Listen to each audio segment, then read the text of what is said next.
Hi friends, ಎಲ್ಲರೂ ಹೇಗಿದ್ದೀರಾ? I hope ಎಲ್ಲರೂ ಚೆನ್ನಾಗಿದ್ದೀರಾ ಅನ್ಕೋತೀನಿ. ಇದು ಸಂಡೇ ಮಾರ್ನಿಂಗ್ ಮಿನಿ ಬ್ಲಾಗ್ ಅಂತಲೇ ಹೇಳ್ಬೋದು. ಇಲ್ಲಿ ನಾನು ಇವತ್ತು ತಾಲಿಪಟ್ ಮಾಡಲಿಕ್ಕೆ ಅಂತ ರೆಡಿ ಮಾಡ್ಕೋತಾ ಇದ್ದೀನಿ. ಒಂದು ಕಡಾಯಿಗೆ ಒಂದು ಬೌಲ್ ಅಳತೆಯಷ್ಟು ಜೋಳದ ಹಿಟ್ಟನ್ನು ಹಾಕೋತಾ ಇದ್ದೀನಿ. ಅದೇ ಬೌಲ್ ಅಳತೆಯಷ್ಟು 2 ಗೋಧಿ ಹಿಟ್ಟನ್ನು ಕೂಡ ಹಾಕೋತಾ ಇದ್ದೀನಿ. ಹಾಗೆ ಅರ್ಧ ಕಪ್ಪಷ್ಟು ಹಸಿಬೇಳೆ ಹಿಟ್ಟು ಅಥವಾ ಬಜ್ಜಿ ಹಿಟ್ಟು ಮಾಡ್ಕೋತಿರಲ್ಲ, ಅದೇ ಹಿಟ್ಟನ್ನು ಕೂಡ ಇಲ್ಲಿ ನಾನು ಹಾಕೋತಾ ಇದ್ದೀನಿ. ಇದಕ್ಕೆ ಹಸಿಬೇಳೆ ಹಿಟ್ಟು ಕೂಡ ಅಂತಾರೆ.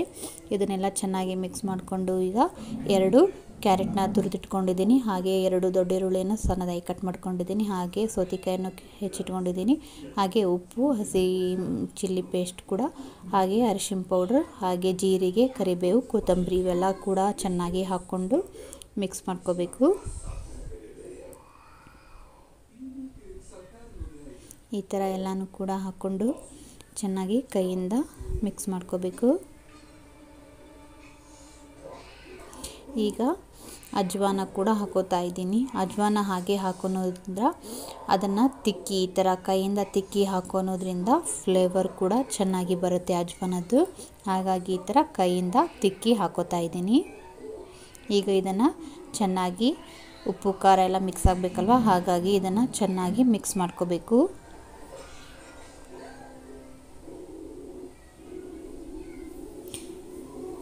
ಈ ರೆಸಿಪಿ ಟಿಫನಿಗಾಯಿತು, ಮಕ್ಕಳಿಗೆ ಲಂಚ್ ಬಾಕ್ಸಿಗಾದರೂ ತುಂಬ ಚೆನ್ನಾಗಿ ಬರುತ್ತೆ. ಈಗ ಇದಕ್ಕೆ ಎಷ್ಟು ಬೇಕೋ ಅಷ್ಟು ನೀರನ್ನು ಕೂಡ ಹಾಕ್ಕೊಂಡು ಚೆನ್ನಾಗಿ ಚಪಾತಿ ಹಿಟ್ಟನ್ನು ಅದಕ್ಕೆ ಕಲಿಸ್ಕೊತಾ ಇದ್ದೀನಿ. ನೋಡಿ, ಈ ಥರ ಗಟ್ಟಿನೂ ಅಲ್ಲ ತೆಳ್ಳಗೂ ಅಲ್ಲ, ಚಪಾತಿ ಹಿಟ್ಟಿನ ಅದಕ್ಕೇ ಕಲಿಸ್ಕೋಬೇಕು. ಈಗ ಇದಕ್ಕೆ ಒಂದು ಪ್ಲೇಟ್ನ ಮುಚ್ಚಿ ಒಂದು 10 ನಿಮಿಷ ನೆನೆಯಲ್ಲಿ ಬಿಡಬೇಕು. ಆಯ್ತು, ಈಗ 10 ನಿಮಿಷ ಕೂಡ ಆಗಿದೆ. ಹಿಟ್ಟು ಹೇಗೆ ನೆನೆದಿದೆ ಅಂತ ನೋಡ್ಕೊಂಬರೋಣ. ನೋಡಿ, ಈ ಥರ ಚೆನ್ನಾಗಿ ನೆನೆದಿದೆ. ಈಗ ಅದಕ್ಕೆ ಸ್ವಲ್ಪ ಎಣ್ಣೆಯನ್ನು ಕೂಡ ಹಾಕ್ಕೊಂಡು ಚೆನ್ನಾಗಿ ಕಲಿಸ್ಕೋಬೇಕು.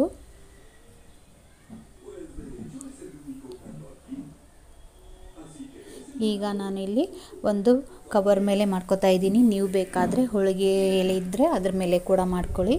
ಅದಕ್ಕೆ ಸ್ವಲ್ಪ ಎಣ್ಣೆಯನ್ನು ಹಾಕ್ಕೊಂಡು ಈ ಥರ ಕೈಯಿಂದ ಸಣ್ಣ ಉಂಡೆಯನ್ನು ಮಾಡಿಕೊಂಡು ಈ ಥರ ಕೈಯಿಂದನೇ ತಟ್ಟಬೇಕು. ಇದನ್ನು ಎಣ್ಣೆಯನ್ನು ಹಚ್ಕೊಂಡು ಈ ಥರ ಕೈಯಿಂದ ಪ್ರೆಸ್ ಮಾಡ್ಕೋತಾನೆ ತಟ್ಟಬೇಕು.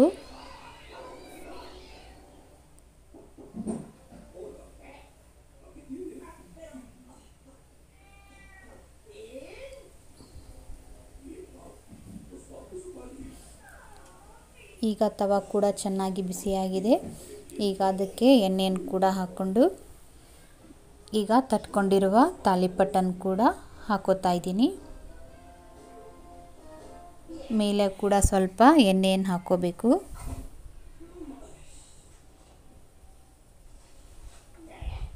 ಈಗ ಒಂದು ಸೈಡೆಲ್ಲ ಚೆನ್ನಾಗಿ ಬೆಂದಿದೆ.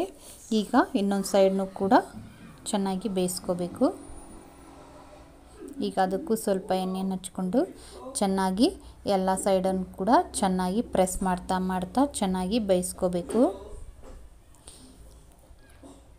ನೋಡಿ, ಈ ಥರ ಎಲ್ಲ ಬೇಯಿಸ್ಕೊಂಡ್ಬಿಟ್ರೆ ನಿಮ್ಮದು ತಾಲಿಪಟ್ ಕೂಡ ರೆಡಿಯಾಗಿ ಹೋಗ್ಬಿಡುತ್ತೆ. ಹೇಗೆ ಕಲರ್ಫುಲ್ಲಾಗಿ ಕೂಡ ಇರುತ್ತೆ, ಟೇಸ್ಟ್ ಕೂಡ ತುಂಬ ಚೆನ್ನಾಗಿರುತ್ತೆ. ಒಂದು ಸಾರಿ ಟ್ರೈ ಮಾಡಿ. ಈ ರೆಸಿಪಿ ನಿಮ್ಗೆ ಇಷ್ಟ ಆಗಿದ್ರೆ ಪ್ಲೀಸ್ ಲೈಕ್ ಮಾಡಿ, ಶೇರ್ ಮಾಡಿ, ಹಾಗೆ ಕಾಮೆಂಟ್ ಕೂಡ ಮಾಡಿ. Thank you.